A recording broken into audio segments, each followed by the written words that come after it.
Ethan Parker had never been the sort of man who sought out solitude. He liked the idea of nature well enough.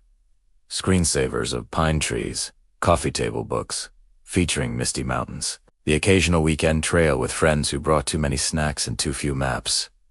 But actually being alone in the wilderness, that was new.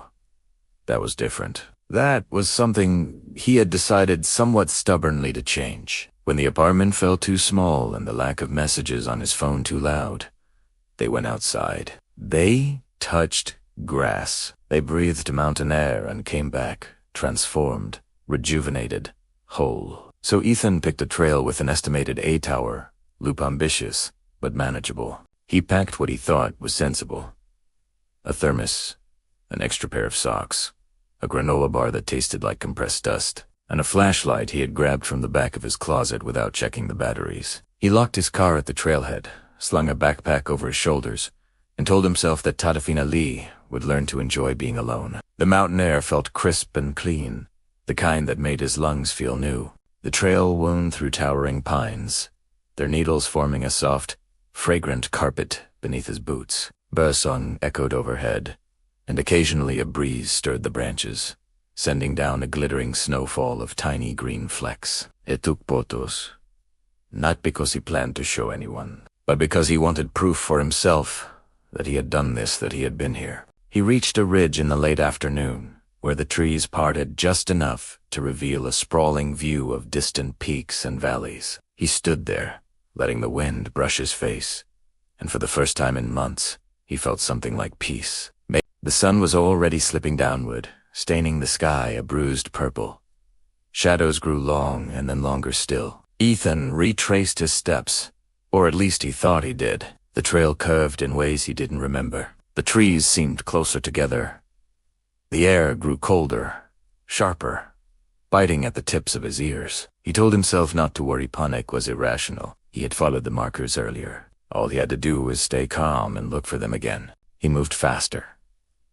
His breathing quickened. The woods grew darker, faster than seemed possible, as though the sun had dropped abruptly beneath the horizon rather than easing its descent.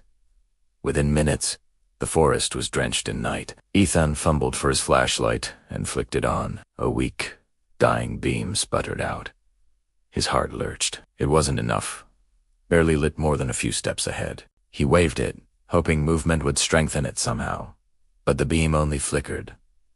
Weaker still. Branches cracked somewhere behind him. He spun, breath caught in his throat, but saw nothing. He tried to keep walking, telling himself that standing still was worse.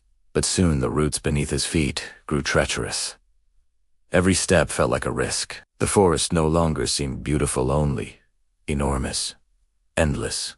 Uncaring. He realized then that he would not find his way back tonight.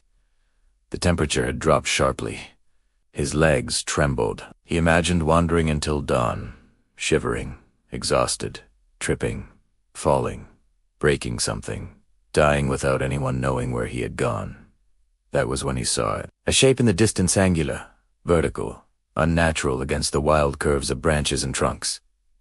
At first he thought his eyes were playing tricks on him, but as he approached, the outline sharpened. A collapsed porch. A roof missing several shingles. Relief flooded him so quickly he almost laughed. He climbed the sagging steps and knocked. Once. The flashlight sputtered again, then died completely, leaving him swallowed in darkness. He pushed the door. It creaked open with a long, groaning sigh. Inside, the air smelled of dust and old wood. Moonlight filtered weakly through cracks in the walls, enough to reveal the vague shape of a room. Ethan stepped inside, running a hand along the wall until he found what felt like a light switch. Nothing happened, of course, but as his eyes adjusted, he saw something that made his breath catch. A bed. Not a cot, not a pile of old blankets. A pristine, perfectly made bed, sized for one person, placed neatly in the center of the room. It made no sense. The cabin looked as though it hadn't been lived in for years, cobwebs draped from beams. Dust lay thick on the floor, but the bedspread was clean, crisp, tucked tightly as though prepared for a guest. A shiver crawled down Ethan's spine, but exhaustion was stronger than unease. He told himself that whoever owned the place, if anyone, still would understand. No one would leave a bed like that unless it was meant to be used. ... Right? He removed his boots, placed his backpack beside the frame, and lay down.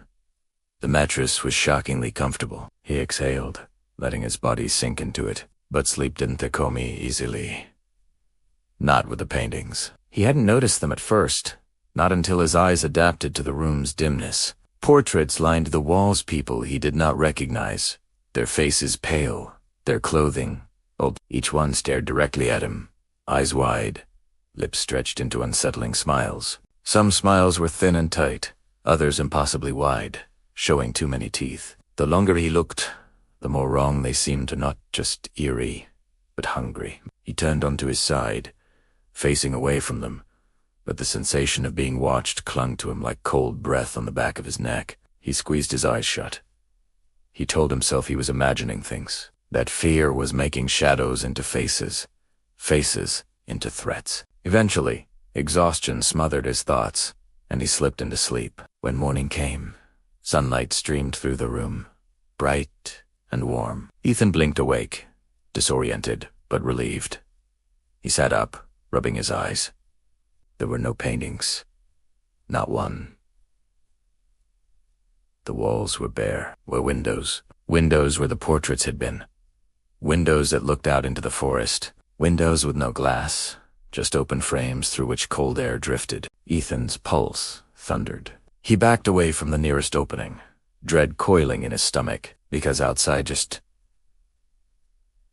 Beyond the window stood people, the same faces from the paintings. But now they were real. Now they were watching him. His breath caught in his throat. He stumbled backward, nearly tripping over the bed. They only stared, their wide smiles motionless and impossibly fixed. Ethan forced himself to look away long enough to grab his backpack.